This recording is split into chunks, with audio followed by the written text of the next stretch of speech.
새해 첫 주일 아침에 주님의 은혜와 사랑이 여러분의 삶에 넘치시기를 기원하며 인사를 드립니다. 새해 복 많이 받으십시오. 받으려고 한 건 아닌데 고맙습니다. 제가 새물결교회 부임한 지 5년이 되었는데 길다면 길고 좀 짧다면 짧은 기간입니다. 현실적으로 교회의 담임 목사가 바뀐다는 것은 아주 큰 혼란의 소용돌이를 경험하는 것이어서 지난 5년은 교회가 여러모로 방향을 잡고 하느라고 어수선했던 것이 사실입니다.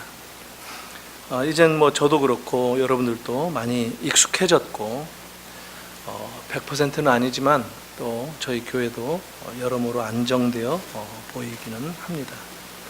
얼마 전에 당회에서 담임 목사로 느끼는 소회와 함께 우리 교회가 이랬으면 좋겠다 하는 이 바라는 점을 제가 얘기한 적이 있습니다. 뭐라고 했느냐면 교회가 변화를 두려워해서는 안 된다고 과감히 변화를 해야 된다 하는 취지의 말씀을 드렸습니다. 그때 어떤 장로님께서 조용히 한 말씀 하셨습니다. 목사님이 변해야 한다 하신 말씀은 정말 충분히 공감하고 그렇게 자기도 그래야 한다고 믿는다고 얘기하면서 그런데 또 한번 이렇게 돌아보니까 우리 교회가 지난 몇 년간 정말 많이 변하기도 했다 하는 얘기를 했습니다. 예배도 또 찬양도 주일에 경험하는 많은 것들이 강조점도 달라지고 또 피부에 와 닿게 많이 변했다 하는 그런 얘기였습니다. 그 순간 제가 들으면서 생각해 보니까 정말 우리 교회가 많이 변했다 하는 생각에 저도 깊이 동의하지 않을 수 없었습니다. 그러면서 또 드는 생각이 내가 욕심이 참 많구나 이런 생각도 해봤고요. 겉으로는 막 휘저으면서 나를 따르라 다 바꿉시다 이렇게 하지는 않았지만 의외로 변화를 주도하고 또 과감하게 변화를 추진해 왔구나 하는 그런 생각도 했습니다.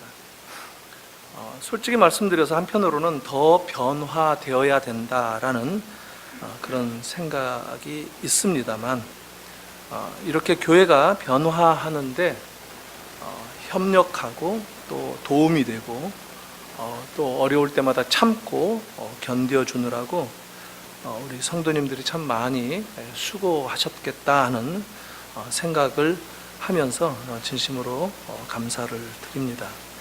한편으로는 또 미안하기도 하고 또 감사도 드립니다.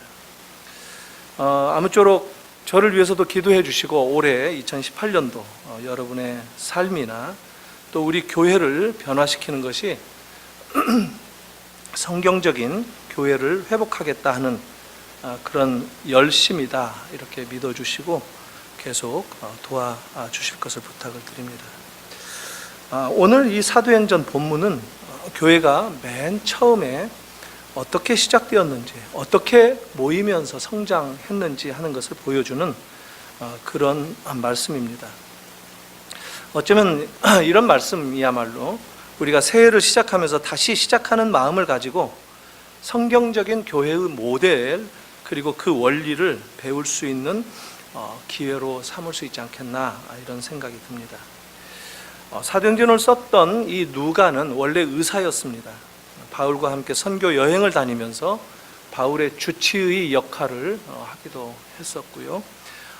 그리고 교회 개척의 산 증인이기도 했습니다. 무엇보다도 누가복음과 사도행전이라고 하는 성경에서 가장 긴 신약 성경에서 가장 긴 책을 2권을 썼는데 복음서는 예수님의 탄생 이야기에서부터 십자가 사역까지 그리고 이 사도행전은 사도들이 어떻게 교회를 세워갔는지 교회의 초기 역사를 써서 우리에게 전해주는 신학적으로는 역사가로 알려지기도 한 그런 인물입니다.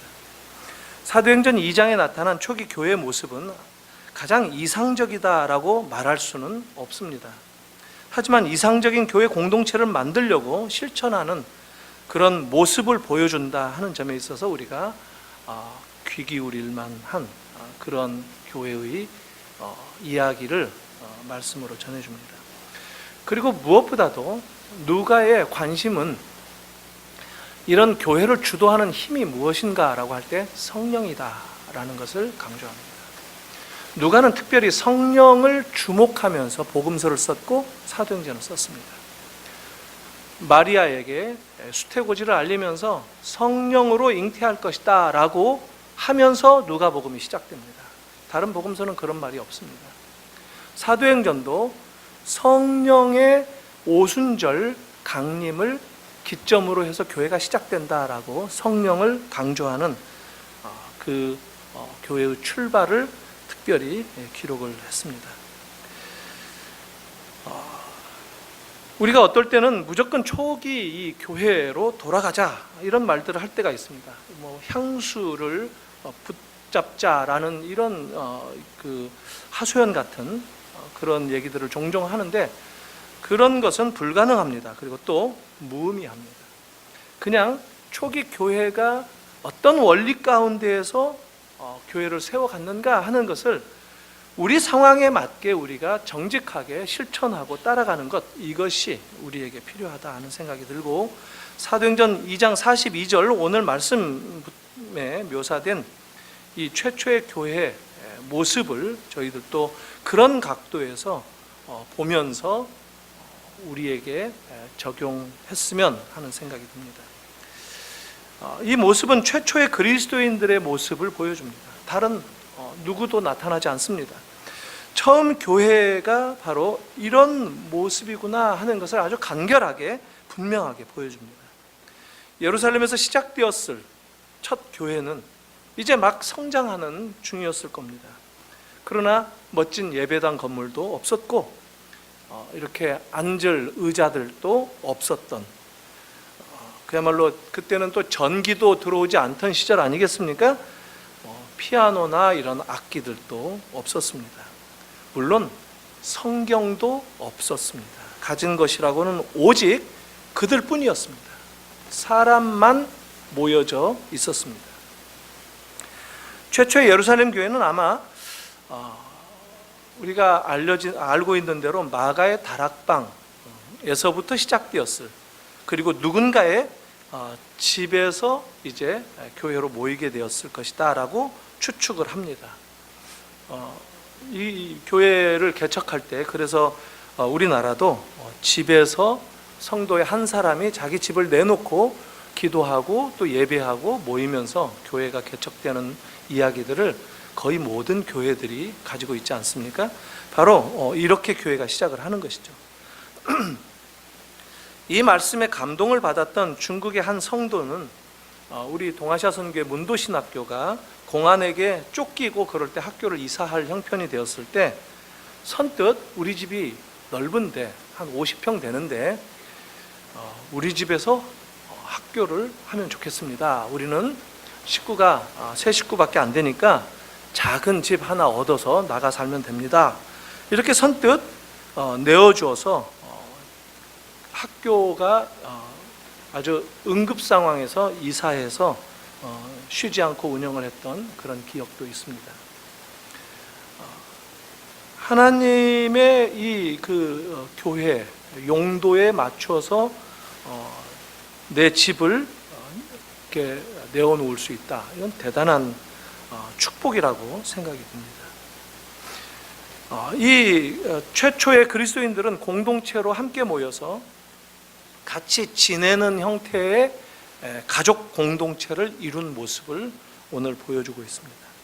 아마도 주일에만 따로 예배하기 위해서 모였다가 또 흩어지는 그런 교회였다기보다 맨날 함께 모여서 살고 또 매일 성전도 함께 방문해서 또 성전 예배도 참여하고, 예배는 오히려 이들이 모여서 살았던 공동체적인 삶의 한 부분이었을 것이다, 이렇게 보여집니다. 과장해서 말하면 며칠이고 쉬지 않고 예배하고 또 함께 뒹굴면서 살았다라고 할 수 있겠습니다. 삶을 나누는 그 자체가 이들의 모습이었다는 것이죠.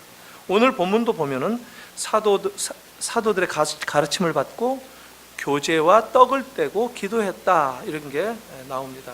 42절 말씀이죠. 다른 거 없습니다.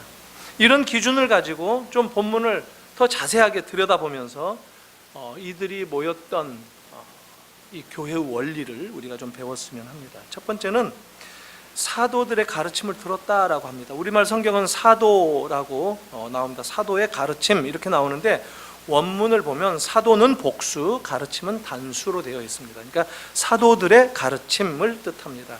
가르침의 내용은 일치한다라는 것이죠. 오늘날로 보면 이건 설교입니다. 아마 몇 시간이고 설교를 했을 것이죠. 저도 뭐 설교를 길게 한다 이런 얘기들을 들어 듣는데, 저 인간이 사도행전을 핑계로 오늘 설교를 길게 하려나 이렇게 생각하실지 모르겠는데, 뭐 적당히 할 겁니다. 걱정하실 필요는 없는데, 그때는 몇 시간이고 있습니다. 초기에 교회가 생겨나는 곳은 항상 그렇습니다. 중국도 예배 시간이 8시간 하는 그 예배를 제가 참석해 본 적이 있습니다. 사람들이 간증만 1시간 반씩 하니까요. 그게 이제 초기에 좀 뭐라고 그럴까요? 생생하게 역사하는 성령의 그런 내용이다, 이렇게 볼 수 있겠습니다. 오늘 우리들은 이렇게 정제된 지난 2000년 동안 잘 다듬어지고 발전된 형태의 예배를 형식적으로 취하고 있죠. 아무튼 최초의 교회에서부터 설교는 있었다 하는 겁니다. 그러니까 설교라는 것이 그냥 교회 나오는 사람들에게 뭐 어떻게 교회 생활 해야 됩니다라고 하는 이런 정보를 주는 정도가 아닙니다. 가르침이라고 분명히 얘기합니다. 사도들의 가르침, 예수를 믿고 하나님의 뜻대로 살려고 삶이 변화되도록 하기 위해서 용기를 주고 도전하는 그런 강도 높은 가르침이었다라고 할 수 있습니다. 그들의 인생을 거기에 걸만할 만큼의 충격적인 도전을 주는, 이것이 설교였다 하는 겁니다. 두 번째는 함께 교제했다라고 합니다. 교제라는 말, 코이노니아라는 말은 제가 곰곰이 생각하다가 이거겠다라는 머물렀던 그 그림이 하나 있는데, 이 본드 있죠, 본드라는 말이 이게 접착제 아닙니까? 근데 원래 말 뜻은 결속이라는 겁니다.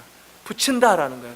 이게 서로 결합된다라는 것이죠. 이게 본드, 이 교제라는 말이 본드라는 거예요. 그냥 서로 그냥 사귄다, 적당히 뭐 대화한다 이런 정도가 아니라 그냥 결합시킨다라는 거예요. 결속시킨다라는 거죠. 그러니까 어떻게 또 생각을 하면 적절하느냐면, 베프 있죠, 베프, 베스트 프렌드, 이 가장 가까운 이 베프와의 관계를 생각하면 이 코이노니아가 비슷합니다. 함께 웃고 함께 울고 어디든 같이 가고 또 비밀도 함께 나누고 서로 욕도 하고 다투기도 하지만 또 서로가 어려움을 겪을 때 누구보다도 먼저 옆에 서 있어주고 또 격려하고 도전해주는 그런 관계, 이게 교제입니다. 교제. 요즘 오늘날 이 현대인들은 싫은 소리 하면 그냥 등 딱 돌리고 냉정해지죠. 싸해져서 안 만나고 그렇죠. 이건 교제가 아닙니다. 서로 삶을 함께 나누는 그런 관계를 가졌다 하는 모습을 보여줍니다. 셋째, 떡을 뗐다라고 합니다. 이것은 두 가지가 함축된 표현입니다. 하나는 오늘 그대로 보여줍니다. 우리 교회가 이것은 거의 생생하게 잘 지키려고 애를 쓴다, 이렇게 생각할 수 있는데, 정확하게 성찬식과 점심 식사 같이 나누는 애찬식입니다. 이게 아주 중요한데요. 성찬을 함께 나누고 또 식사를 함께 하면서 한 가족된 것을 경험하는 것, 이것을 떡을 뗐다라고 얘기하는 그 의미 속에 찾을 수가 있습니다. 구약에서도 볼 때 이 식사 대접하는 것, 이거 매우 중요한 율법의 가르침입니다.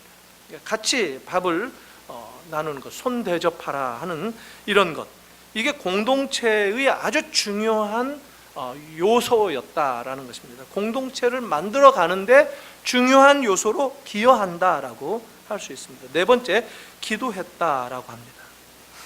식사 기도하는 정도가 아닙니다. 목사나 장로가 공적으로 대표해서 예배 때 기도했다 하는 정도도 아닙니다. 성도들이 개별적으로 알아서 기도했다 이런 말도 아닙니다. 그들은 함께 모여서 기도했다는 겁니다. 서로 위해서 기도했다는 겁니다. 우리 교회도 이곳저곳에서 모일 때마다 기도해야 합니다.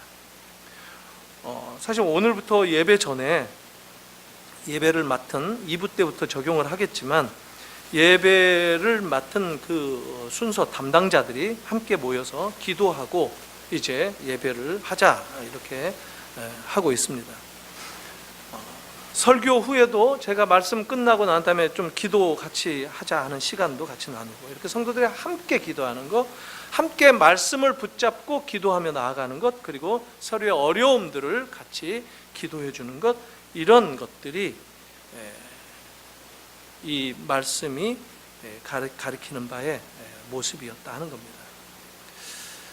오늘날 현대화된 예배 형식 속에서나마 그래도 나름대로 신용을 하면서라도 기도하는 것, 이것을 우리가 적응하고 적용하려고 애를 써야 된다 하는 겁니다. 기도를 너무 형식으로 생각하거나 간과해서 안 됩니다. 그런데 이상한 점이 있죠. 왜 찬양은 없냐 얘기하는데 42절에 보니까 하나님을 찬미하며 이렇게 나오죠. 찬양이 안 나올 리가 없죠.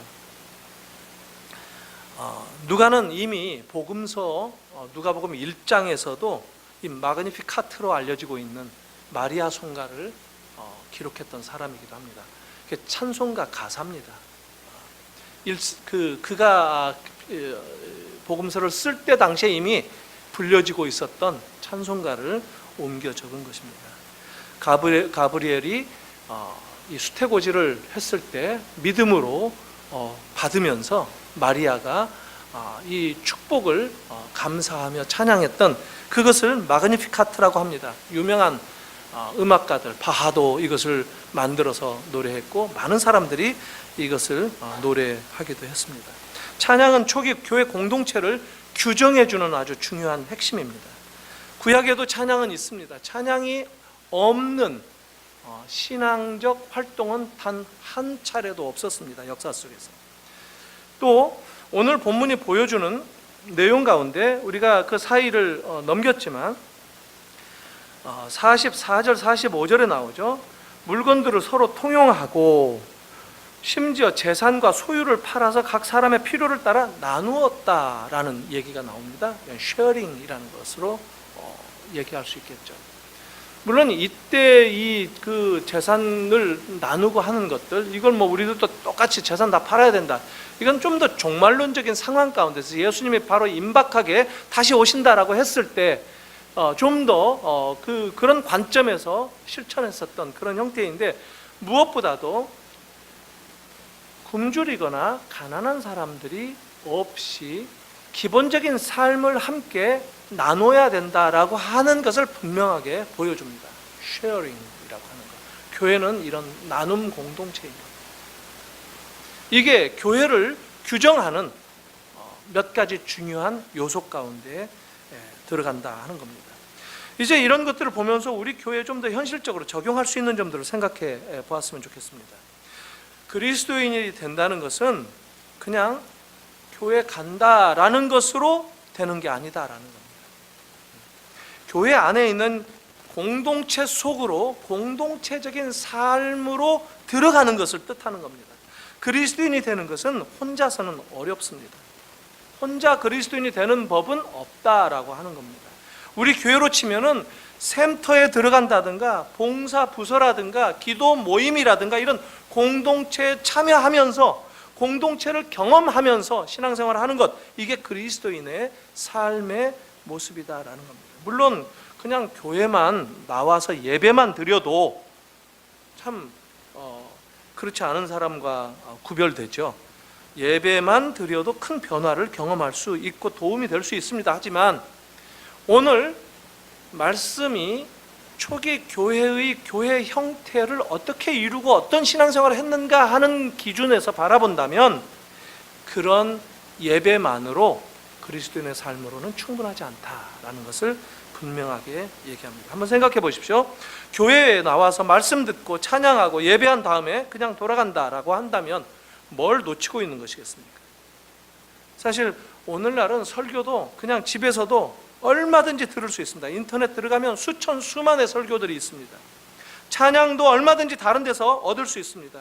원하기만 하면 최고급 사운드로 집에서 귀에다 꽂고도 들을 수 있습니다. 하지만 더 큰 것은 놓치는 것이죠. 그게 뭐냐면 공동체를 경험하는 겁니다.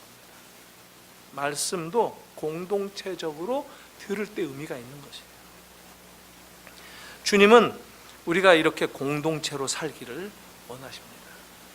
그래서 만드신 게 교회다라는 것입니다. 교회는 본질상 공동체적이다라는 것입니다.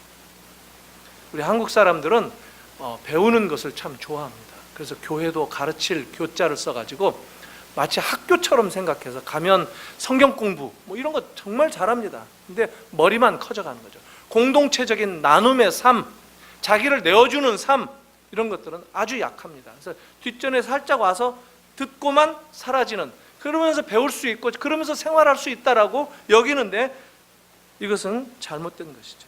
교회의 존재 목적은 성도들에게 공동체를 제공하는 것이다 라고 하는 것. 오늘 말씀은 그것을 얘기합니다.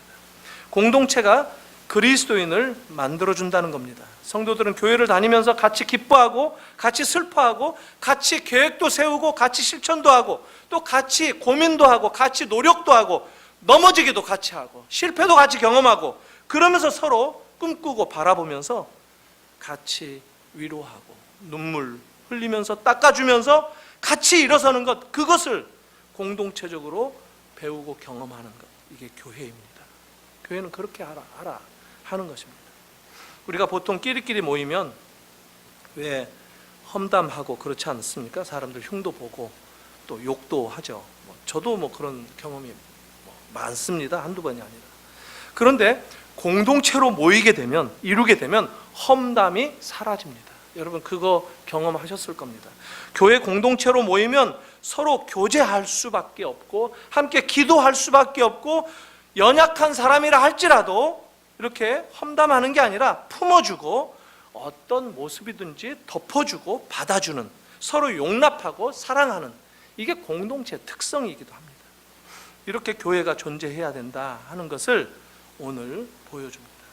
주님은 우리가 이것들을 경험하라고 교회를 세워주셨다 하는 것도 우리가 놓쳐서는 안 될 겁니다. 그런 공동체의 경험은 주일 하루에 드리는 예배만으로는 부족합니다. 예배 한 번으로는 우리의 삶을 보여줄 수 없지 않겠습니까? 서로 매일같이 연락도 하고 삶의 애환과 삶의 고민을 털어놓기도 하고 서로 기도해주고 그런 공동체가 필요한 것입니다. 저는 우리 교회가 바로 그런 것은 샘터를 통해서도 나타날 수 있다라고 봅니다. 일주일에 한 번, 한 달에 4번 이렇게 예배만 하면서 관계를 맺는 것으로 부족하다라는 겁니다. 늘 연결되어 있는 사람을 기억하며 산다는 것, 이게 매우 중요하다 하는 겁니다. 히브리서 저자도 똑같은 취지로 말을 합니다. 10장 24절 25절에 서로 돌아보아라. 사랑과 선행을 격려하며 모이기를 패하는 어떤 사람들의 습관과 같이 하지 말고 오직 권하여 그날의 가까움을 볼수록 더욱 그리하자. 서로 돌아보라는 겁니다. 여기서 서로가 중요합니다.